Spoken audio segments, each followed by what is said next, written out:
ലഹരികളൊക്കെ പൂട്ടിക്കണ കൂട്ടത്തിലേ Kerala police വേറെ ലഹരിയും കൂടി പൂട്ടിക്കാൻ പോവാണ്. എന്താ നോക്കിയല്ലേ? കട്ടകളി എന്ന് പറയുന്ന പരിപാടി കുറച്ച് കാലമായിട്ട് ഈ ഭാഗങ്ങളിൽ തുടരുന്നതാണ്. പക്ഷേ പോലീസ് മനഃപൂർവ്വം കണ്ണടച്ചിരിക്കുകയാണ്. അത് വലിയ അഡിക്ഷൻ ഉണ്ടാക്കുന്ന ഗെയിമാണെന്ന് മാത്രമല്ല, നമ്മുടെ നാട്ടിൽ നിയമം വഴി നിരോധിച്ചിരിക്കുന്ന ഗെയിമുമാണ്. ചൂതാട്ടെ അഡിക്ഷൻ ഉണ്ടാക്കുന്ന ഗെയിം മാത്രമേ, അതേപോലെ തന്നെ നാട്ടിൽ നിരോധിച്ചതാണ്. സംഭവം ശരിയാണ്, ചൂതാട്ടം നമ്മൾ അംഗീകരിക്കുന്നില്ല, ചൂതാട്ടം പാടില്ല. പക്ഷെ അങ്ങനെയാണ് അവിടെ ഒരു ചോദ്യം ഉണ്ട്. ഈ ലോട്ടറി അപ്പം എന്താ? കേരള സർക്കാർ കൊണ്ടുനടക്കുന്ന ലോട്ടറി ഉണ്ടല്ലോ, കേരളത്തിലെ ഈ ലോട്ടറി, കേരളത്തിലെ തൊട്ടപ്പുറത്തുള്ള തമിഴ്നാട്, ആന്ധ്ര, തെലുങ്കാന, കർണാടക, ഇവിടെ ഒന്നും ലോട്ടറി ഇല്ല. അവിടെയൊക്കെ നിരോധിച്ചു. ഈ ലോട്ടറിയുടെ പരിപാടി നിരോധിച്ചു. എന്താ കേരളത്തിൽ നിരോധിക്കാത്തത്? പ്രത്യേകം ശ്രദ്ധിക്കണം. ഈ ചൂതാട്ടത്തിൻ്റെ കുറിച്ചുള്ള വാർത്ത പുറത്തു വരുന്നു. ഇനി അത് പൊതുജനങ്ങൾ ഏറ്റെടുക്കണം.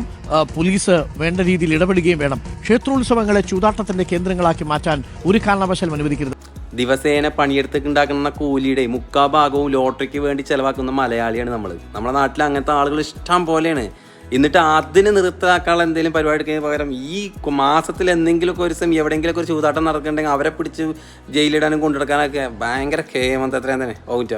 അങ്ങനെ ചൂതാട്ടം നടത്തുന്ന ആളുകളുടെ കയ്യിൽ നിന്ന് പണം വാങ്ങി ക്ഷേത്രങ്ങൾ പണിതാൽ ആ ക്ഷേത്രങ്ങളിൽ ദൈവം ഉണ്ടാവൂല എന്നുള്ള കാര്യം വളരെ എളുപ്പത്തിൽ നമുക്ക് മനസ്സിലാക്കാൻ പറ്റുന്ന കാര്യം. എനിക്ക് ഈ ചൂതാട്ടം നടത്തുന്നവരോട് പറയാനുള്ളത്, നിങ്ങളിത് വേഗം സർക്കാരിൻ്റെ മുമ്പിലേക്ക് നിങ്ങളൊരു സംഘടനയൊക്കെ ഉണ്ടാക്കിയിട്ട് ചെല്ലി, എന്നിട്ട് നിങ്ങൾക്ക് 50% സർക്കാരിനും തരാമെന്നും പറഞ്ഞിട്ട് സകല അമ്പലത്തിലും മറ്റു പരിപാടികൾക്കൊക്കെ പോയിട്ട് നിങ്ങൾ ചൂതാട്ടം നടത്തിക്കോളി. അപ്പോൾ സർക്കാരിന് എന്തുണ്ട്, പോലീസ് പ്രൊട്ടക്ഷൻ വരെ ആളെ വിടും. നിങ്ങൾക്ക് പോലീസ് പ്രൊട്ടക്ഷനോട് കൂടിയിട്ട് വേണമെങ്കിൽ ചൂതാട്ടം നടത്താം.